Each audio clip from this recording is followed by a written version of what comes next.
بسم الله الرحمن الرحيم الحمد لله رب العالمين وصلى الله وسلم على نبينا محمد وعلى آله وصحبه أجمعين. درسنا الثالث في اللغة العربية وعشر كأني صدحات عشر ذي نوع سعودي أرض ذي سديدات كه عشر كي صدحات أو كسب سنة وحدة الشناد عشر ذي عشر كي صدحات أي منطقة هنا وهجرة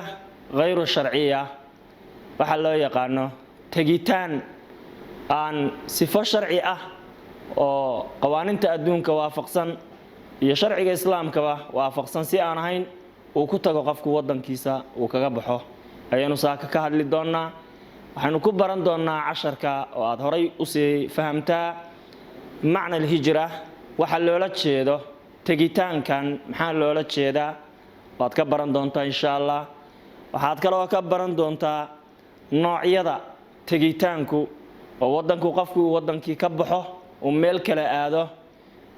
intee nooc bay noqon karaa tagitaankaasi waa in si sharci ah ku tagtid iyo in si qeyr sharci ah ku tagtid bay noqon doontaa iyadaas aynu sharxaynaa. iyo waxaad kaloo ka baran doontaa casharkeena waa maxay sababaha ku keena qofka inuu tago. waxaan kaloo ka baran doonaa marka si aad iskaga ilaalisid sababaha qofku uu ku tago baad si cilmiya u baran doontaa. waxaa kaloo ka baran doontaa waxa la yiraahdo dhibaatooyinka ay leedahay oo qofka markii uu tago oo uu wadankiisa ka baxo xagga dhibaatooyinka ka qabsada maxay yihiin ama jidka markii uu sii socdo waa maxay dhibaatooyinka qabsada qofka inaad u xog haysid oo aad ogaatid. waxaa kaloo ka baran doontaa waa maxay xalka loo haya miyaan qofku wax kaleba uusan samayn karin inta uu wadankiisa joogo. arrimahaas aynu ka hadli doonaa insha Allah. kunu maci wala takunu khalfi ila socda marka insha Allah si kooban baynu u sheegi doonaa. waxaan jeclahay sida ugu kooban inaad idinku soo gudbiyo aadna u fahmi doontaan insha Allah. aynu wada socono ciwaankeena koowaad ee casharka waa tajannub أعمال الهجرة إلى الغرب. إن لقى فقاده أعمال الهجرة تجيتانك يوحيالها كينا يقفك إنه ودن كيسي كتغو إلى الغرب وأبحه خارج كإيه ميلان ودن كيسي هين حينكو أسطيني وإنه أنقانا محي مقع هوسي آخري التهريب تهريب بينه أنقانا سائلة سعمركا يرغب الإنسان wuxuu jecel yahay qofku bitabiicatihi albashariya bini'aadanimadiisa sidiisa caadiga ah qofku wuxuu iska jecel yahay al-intiqaal wa tirxaal tagitaanka iyo socodka dadku waa jecel yihiin oo qofku inuu halkan ka tago meel kale uu tago waa jecel yahay qofku waa tabiica ilaahay ku abuuray min makaanin ilaa aakhar inuu halka ka tago uu joogo oo meel kale aado iska daa wax kale xitaa markii si kale loo qaybinayo baa tagitaanka mid wadanka gudihiisa baa jira dadku waa jecel yihiin waa iska tarwiix nafsi oo qofku inuu wadankiisa ku socdo ama mar miyiga uu u baxo arrimaha way jecel yihiin. sacyan lil bahth dadka taga maxay raadiyaan halkaas waxaynu baranaynaa maxay raadiyaan dadka taga can makaanin akthara jawda waxay raadiyaan meel ka fiican xagga waxtarka iyo tayada uga fiican meesha uu joogo isagoo saddex meelood ka eegaya qofku waxa uu wadankiisa uga tago saddex arrimood buu raadinayaa mid afraad ma jirto bal adigu fiir halka waa ila keenaysa saddex arrimood ayaa qofku raadinayaa markuu wadankiisa ka tagayo lil aish nolol buu raadinayaa meel uu ku noolaado oo si fiican ugu noolaan karo wax ku baran karo caafimaadkiisa ma taqaana maxaa kore dhinac walba uga wanaagsan ayuu raadinayaa. والسكن sidoo kale wuxuu raadinayaa deegaan wanaagsan meel wanaagsan oo si fiican u deganaado. wala amni wuxuu raadinayaa amni ayuu raadinayaa badbaado ayuu qofku raadinayaa. anwaa'ul hijra noocyada tagiddu ay u qaybsanto halkaana ila fiiri noocyada tagiddu u qaybsanto inuu wadankiisa qofku ka baxo intee qaab buu ku tagaa qofku. هجرة شرعية هجرة غير شرعية أشخاص وان كحذفي ما قام حدا وقصة نقطة كمبيوتر كايسرامي أشخاص هجرة شرعية قاب شرعية إنه قفك كتجاه أو هايسته ودنك كلوحي وكو آدي لها وقرن أيه سببته وقصة عضه ما تقعنا وحبا أي هالكاس وعاديهن قفك إنه كتجاه أما هجرة غير شرعية قاب أن فعنين وشرعية هين إنه كتجاه قفكو ووحو كدونا يبقى سمركا قرنين hebel baa tagay isaguna iska tagayo ama ma taqaana maxaa ku raad wadanka waa sharcigiisa uu san haysan oo iska tago labadaas yood bay noqon kartaa hijra sharciya mid koowaad hadaynu sharaxno ardadayda tilka hijra waa tagitaanka allati tasir taasoo ku soconaysa wifqa al-ijraa'at wal qawanin min qibal al-jihat ar-rasmiyya wa duna ay mukhalafatin laha فتلك الهجرة واتجيتانك التي تصير تاسو كسعنيسة وفق الإجراءات تلابوين كسوا فقصا الإجراءات تلابوين كسوا فقصا والقوانين من قبل الجهات الرسمية ذاتك كشقله أو ودنك سوغليد ديسا بحيد ديسا متقانا محاكرة دغدغاقيسا ذاتك لا صعد أو ودنك ومضوه ودنك ودوام ماموشان ذاتكاس wixii qofku ma taqaanaa ay u dajiyeen inuu waafaqsan yahay oo si sax wadanka ku galay waduuna ay mukhalafatin laha wax khilaafana uusan jirin oo uusan khilaafin ijraa'aadkii loogu talagalay baa la yiraahdaa hijra sharciya hijra ghayru sharciya maxaa la yiraahdaa hiya amaliyatu intiqaal al-afraad wal jama'aat wa inay afraada yani dadka qof ay u tagaan والجماعات أما كوح أي ضدك أتجان ودنك أجبحان بين الدول أين أكل السعودان دولتها يأدون كما تغنى قارديسا بطريقة غير قانونية قابك السعودان ويهي قاب عن قانون كودنك وافق سنين إسكسو قلان تاس أيها حليرادا هجرة غير شرعية مصطلحات وأسماء للهجرة غير شرعية magacyada loo yaqaano oo caalamiga ah ee tagitaanka غير sharciga ah magacyo loo yaqaan baa jirta oo ma taqaana lagu asteeyay oo adduunku isku fahmo oo loo yaqaano tahriibka ama hijrada غير sharciga magacyadaas maskaxdaada maxaad ku soo xaadirin kartaa oo aad hadeer ka garan kartaa magacyadaas inay jiraan magac ama laba soo qabo aad u aqoon lahayd tahriibka adigoo carabi ahaan ugu dhawaaqaya magacyadaas aan isla fiirino magaca koowaad waxa loo yaqaan al-hijra sirriya qaab hoose oo lagu baxay oo qofkan si qarsoodiyo ku baxay oo ma taqaana aan dadkoodii ogeyn waalidiintiis aysan ogeyn ma taqaana dawladdu aysan ogeyn iyo cid qaabilsan arinta iskaba dhaaf waa laga celin lahaa Soomaha marka waa qaab qarsoodiya ayuu qofku ku baxay marka waxa loo yaqaan al-hijra as-sirriya akalo loo yaqaan al-hijra ghayr al-qanuniyya hijro tagitaan aan waafaqsanayn sharciga iyo qawaaniinta bini aadamka aan waafaqsanayn uu iska tagi magaca saddexaad baa loo yaqaan al-hijra ghayr sharciyya waa tagitaan aan sharci ahayn waxa kale loo yaqaan al-hijra غير النظامية وتجيتان عن نظام أهين قاب عن نظام أهين بوكو بحي انتاس أردن واللو ذا يقانا مدو البوحوية ومصطلحاتك أما إريادا مقعيادا ولا يسكو فهمي كره وأدونكو ويقانو قفك متقانا تهريبك كو بحي دوافع الهجرة مركادو ذوات فهمي كرتا دي عربي كو قدل شاكي ستوي كو يرادان هجرة سرية أما غير شرعية إسكجي ميشا أو حلا جران كرو ومقعيدي يريدي لو يقاني تهريبك عنوان كان كلا وحوية دوافع الهجرة غير شرعية وعنوان آد مهم إنه كواه عنوان كان سيجارة أوفيرية أرضي آد مهم إنه كويه هاي سي علمية بعد فهميسا سببها كينا محيهين إنay dadku tagaan nafsiyan waad isweydiinaysaa qof kasta oo aqli leh waa isweydiinaya maxay dadku wadankooda uga tagaan marka sababaha keeni kara si fiican u baro hadhow ciwaankan waxa lagu qori karaa waxa lagu oran karaa sheeg sababaha keena asbaab alhijra ghayru shar'iyya sababaha keena inay dadku tagaan sheeg dhowr qodob ka sheeg baa lagu dhihi karaa sidaan hadii lagu qoro dawaafi'ul hijra ghayru shar'iyya iyadana waa sax maxaa ku riixa qofka oo dadka ku keena inay ka baxaan dalkooda hooyo sababta koowaad waa mid aad soo dhaweynaysid ad-dawaafi' al-iqtisaadiyya dhaqaale la'aan inuu qofku ma taqaanaa uusan wadankiisa wax dhaqaala ku haysan oo uusan wadanka waxba ku haysan waa ay keentaa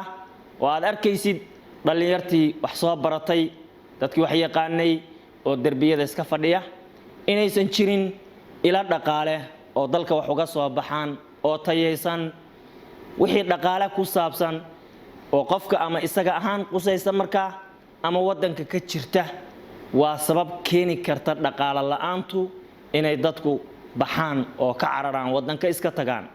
ad-dawaafi' al-iqtisaadiyya dhaqaale la'aan sabab ay keenayso waa ku imaan kartaa inay dadku baxaan ad-dawaafi' al-bi'iyya xagga bi'ada iyo deegaanka bi'a waa maxay af Soomaali waxa ku qorataa waxa tiraahdaa deegaan al-bi'a waa dawaafic ama dhibaatooyin ka jira deegaanka waa ka xayn kartaa qofka waxaba ka jira ma taqaanaa dagaalo waxaba ka jira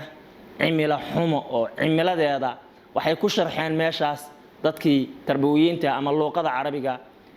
waxay ku sharxeen meesha manaakheeda yani baaxun oo liita waa meel aad u kulayl badan waa meel ma taqaanaa deegaankii iska wasakhaysan yahay waa meel dhirtii la jaray waa meel deegaanku uu ibir yahay dadka way keenaysaa inay ka tagaan oo ay cararaan marka deegaanku hadduu xumaado waa sabab keeni karta inay dadku ina ka baxaan oo ay ka tagaan wadanka midda saddexaad waxa weeye عدم وجود فرص عملية شغلة إني ودنك كتيرتو هذا محاكم معناه كرتا البطالة وشغلة آن بكتيرته عدم وجود فرص إن لهلين وح فرصة عملية أو شقة كافية كفلا للشباب للين يرتا إني ويان وح شقة يمتقانا محاكم ميل أي أردقاقان iyo shaqo abuuris in ma taqaanaa ay waayaan fursado shaqo oo ay dhici karto inuu aad wax u yaqaano ay dhici karto inuu dugsiga sare ka baxay ay dhici karto inuu jaamacada ka baxay wax kasta ay dhici karaan oo ay dhici karto inuu ma taqaanaa xoololey ahaayo baadiyaha uu joogay xoolahoodii ay baaba'een furas uu ku helo qofku amaliya shaqo hadii uu waayo waa sabab keenta inuu qofkaasi iskaga cararo wadanka الصراعات المسلحة وكوا ugu daran maleeshiyad iyo dagaalo inay wadanka ka jiraan oo ay bi'ada iyo deegaanka kharibayaan oo reero walba ay koox yar ciidana samaystaan oo lagdan uu ka jiro dagaal ama mid marka diin ku hubaysan ha ahaado ama kuwa kale ha ahaadeene hadii dagaal ay meesha qabsadaan waa sabab keenta inay dadku baxaan oo ay ka cararaan qodobadaas marka sidooda u fiiri ardayow الدوافع الاقتصادية الدوافع البيئية عدم وجود فرص عملية كافية للشباب الصراعات المسلحة وضبطها كسوتوس وصفعا وآخر ماش عيوب الهجرة وامحي دباتوينك كدشا أدو نفس هذا اسويدي maxaa ku dhacay dhalinyartii tagay mise baraare iyo barwaaqo iyo meel loo salaxay bay la kulmeen bal adigu fiiriyo dib u fiiri maxaad ka dareentaa xaafadiina hadii qof ka tagay saaxiibada ay cid tagtay maxaad ka dareentaa maxaad ka maqashaa mar walba haduu ku soo waco inta uu sii socday ama uu Liibiya ku xirnaa ama uu meel kale tagay ama xagga markuu tagay uu waayay sharciyadii wadanka uu san waxba haysan uu cayr qaadanaya meel ku jiray waxbarashadiisii waqtigii uu dhaafay wax badan ay soo baalkeeyeen maxaad ka fahmi kartaa maxaa ka dhashay dadka tagitaankooda ay ma taqaanaa maxaa kula wadankii laga baxo waxyaalaha ka dhasha maxay yihiin hal meel oo kaliya hadhowdii ha ka fiirin qof tagay muddo maqnaa hadhow xoogaa shaqaa helay intaa kaliya ma dadku ma wada heline waxa weeye waa inaad si fiican u fiirisaa ila taxliili dhibaatooyinka ka dhashay dadka tagitaankooda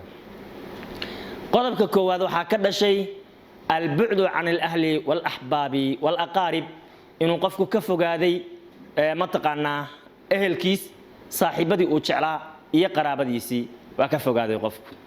hayjaan kale iyo meel buu ka dhacay faqdu al-ihsaas bil istiqraar deganaan la'aan faqdigu waa waayid al-ihsaasna waa shucuur dareen bil istiqraarna waa deganaan inuusan qofku deganaantii uu waayayo oo uusan iska tamashlin karin wadan shisheeye sidaa doontid uma mari kartid la soco maxaa kaloo ka dhashay at-takhalli an kathiir min al-mabaadi wal-'aadaat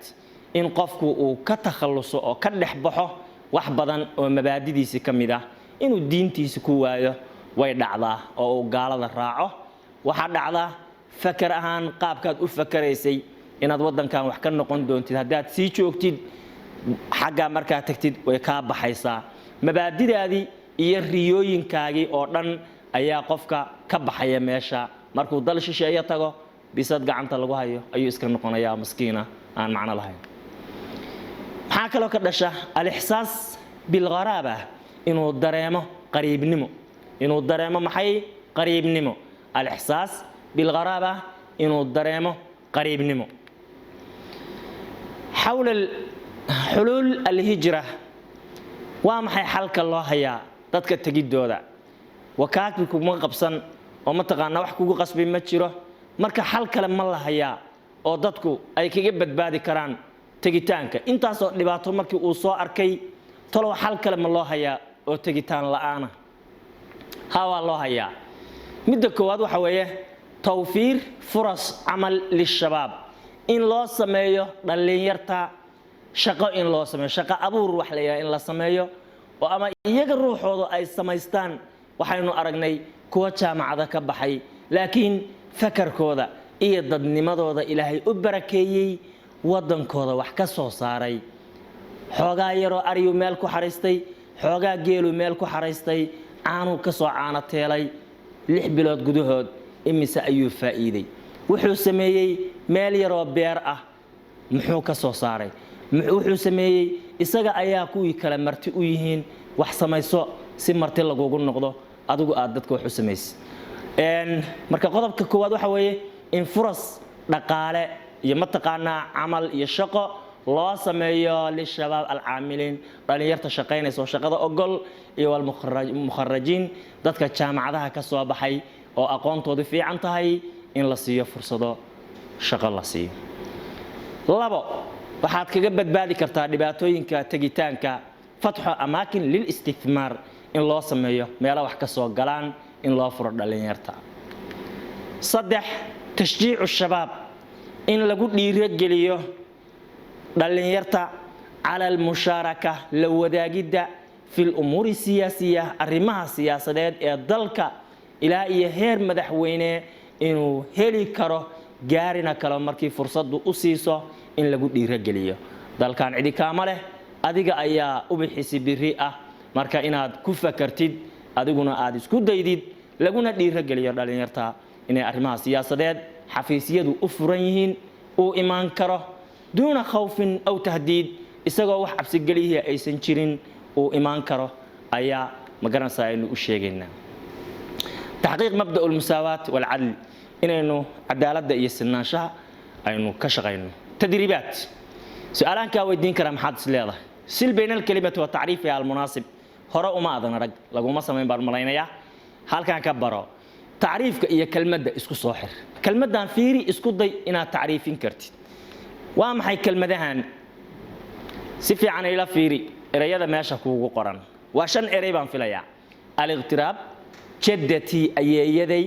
al-qaanuun maxaa la yiraahdaa al-hijra maxay tahay al-bii'a deegaan maxaa la dhahaa mid walba taariifkiisa meesha ku qoran yahay labada ugu adag aan kaaga shaqeeyo inta kalena isku day erayga al-qaanuun waxaa lagu macnaynayaa meesha u hooseysa majmuucatun min al-qawaacid allati tunadhimu suluka afraad al-mujtamac waa sharciga nidaamiya afraada dadka magaranaysa nidaamiya gaariga sida u wadan lahayd wadada aad mari kartid mataqaana qaabka wax u gadanaysid qaanuunka xadeeyo weeye ereyga kalena oo xoogaa isleeyahay waa ugu adag yahay albii'a waxaa ku macnaysaa almakaan alladii yaciishu wayaskun fiihi linsaan waa meesha la degan yahay oo dadku ku nool yihiin baa bii'a la odhanaya waxaan kaloo kaaga shaqeeyaa marka hijra soo garan maysid alintiqaal min makaanin ilaa aakhar aliqtiraab soo garan maysid aliqtiraab asafar ilaa khaariji lwatan waa inaad waddan ka baxdid qariibnimo dareentid weeyaan jaddatii ayeeyaday taa kaaga shaqayn mayo adiga ayaa raadsanay sil bayna alkalimatayn almutaraadifayn macan sidii hore waan ka soo bedelay casharkii hore tan waxaan ku weydiinayaa ereyga la macnaa mar kastoo aad aragtid hadhowdii sil bayna alkalimatayn almutaraadifayn hada mutaraadifayn labada erayo isku macnaha raadi alixsaas alshucuur alintiqaal الترحال انت كلام رادسو ابقى اجب عن الاسئله الثلاثيه سؤالها سي توسا uga shaqay ardayow waa jeceshaa inaa ku baashaashid su'aalaha tooska oo lagu weydiiyo arif alhijra thumma dhkur anwaacaha ii sheeg oo taariif hijra tagitaan noocyadeedana bayaami haye ma hiya asbaab alhijra غير الشرعيه waa maxay sababaha hijrada iyo tagitaanka ayna yadhab almuhaajiruna غير الشرعيين xagee aadaan كيف ترى في رأيك عملية التهريب سيدي بعض أركتا اكتب المشكلات التي تواجه المهاجرين في الخارج وامحي وحكقر مشكلة ذها أما لباتوينك انت أنكوصو الشيغي إيكو أنا أنوغو هد الشيغنا أدوغو قرانيسيد التي تواجه مشكلة ذها التي تواجه المهاجرين صوب بيكتا أما متغانا كتمادا دادك تغي في الخارج ودنكا